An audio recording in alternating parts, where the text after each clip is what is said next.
Hi friends, ഞാനിന്ന് കുമ്പളങ്ങയും പരിപ്പും കൂടി ചേർത്ത് ചോറിൻ്റെ കൂടെ കഴിക്കാൻ പറ്റിയിട്ടുള്ള ഒരു സൂപ്പർ കുമ്പളങ്ങ കറിയാണ് ഉണ്ടാക്കുന്നത്. അപ്പോൾ അതെങ്ങനെയാണ് റെഡിയാക്കുന്നതെന്ന് നോക്കാം.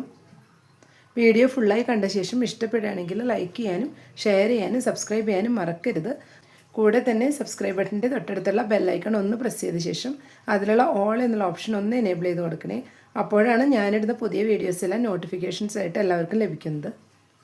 കുമ്പളങ്ങ കറി ഉണ്ടാക്കാനായിട്ട് 1/2 കപ്പ് പരിപ്പാണ് എടുത്തിട്ടുള്ളത്. സാമ്പാർ പരിപ്പ് എടുത്താലും മതിയാവും. ഈ പരിപ്പ് പെട്ടെന്ന് വെന്ത് വരുന്നതുകൊണ്ടാണ് ഇതെടുത്തത്.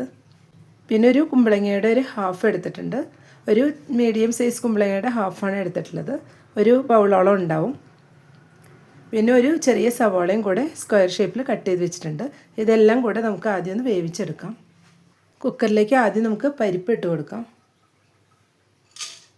ഇതിലേക്ക് കട്ട് ചെയ്ത് വെച്ച കുമ്പളങ്ങ കൂടെ ചേർത്ത് കൊടുക്കുകയാണ്. സാമ്പാർ പരിപ്പാണെങ്കിൽ നമുക്ക് ആദ്യം തന്നെ അത് വേവിച്ചെടുത്തതിന് ശേഷം കുമ്പളങ്ങ പിന്നെ ചേർത്ത് കൊടുത്ത് വേവിക്കണം. ഇതിപ്പോൾ പെട്ടെന്ന് വെന്ത് വരുന്ന പരിപ്പായതുകൊണ്ടാണ് ഒരുമിച്ച് ചേർത്ത് കൊടുത്തത്.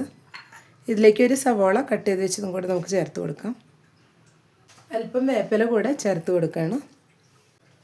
ഇതിലേക്ക് കുറച്ച് ഉപ്പ് കൂടെ ചേർത്ത് കൊടുക്കാം. 1/2 ടീസ്പൂൺ മഞ്ഞൾപ്പൊടി കൂടെ ചേർത്ത് കൊടുക്കാം. ഇതിലേക്കൊരു 2 ഗ്ലാസ് വെള്ളവും കൂടി ഒഴിച്ചു കൊടുക്കാം. എല്ലാം കൂടെ മിക്സ് ചെയ്ത് കൊടുത്തിട്ട് 2 വിസിൽ വരുത്തിയിട്ടൊന്ന് വേവിച്ചെടുക്കാം. ഇനി ഇതിലേക്കുള്ള തേങ്ങയൊന്ന് അരച്ചെടുക്കണം. അതിനായിട്ട് 3/4 കപ്പോളം തേങ്ങയാണ് എടുത്തിട്ടുള്ളത്. അതിലേക്ക് 2 ചുവന്നുള്ളി ഇട്ട് കൊടുക്കുകയാണ്.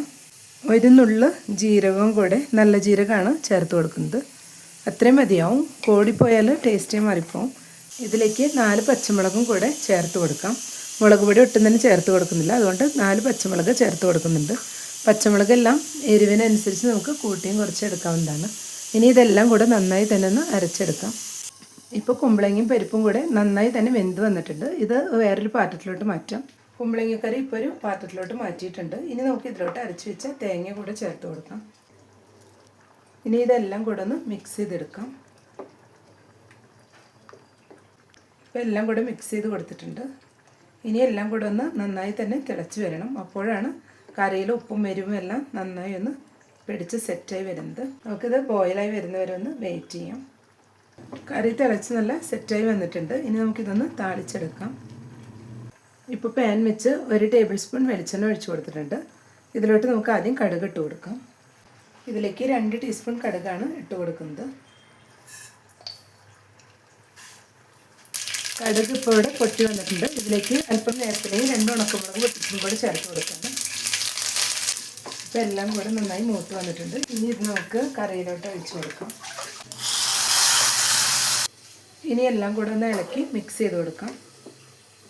അപ്പോൾ നമ്മുടെ കുമ്പളങ്ങക്കറി ഇവിടെ റെഡി ആയിട്ടുണ്ട്. സൂപ്പർ ടേസ്റ്റി ആയിട്ടുള്ള കറിയാണ്. അപ്പോൾ എല്ലാവരും ഈ രീതിയിലൊന്ന് ട്രൈ ചെയ്ത് നോക്കുക. ഇഷ്ടപ്പെട്ടെങ്കിൽ ലൈക്ക് ചെയ്യാനും ഷെയർ ചെയ്യാനും സബ്സ്ക്രൈബ് ചെയ്യാനും മറക്കരുത്. താങ്ക്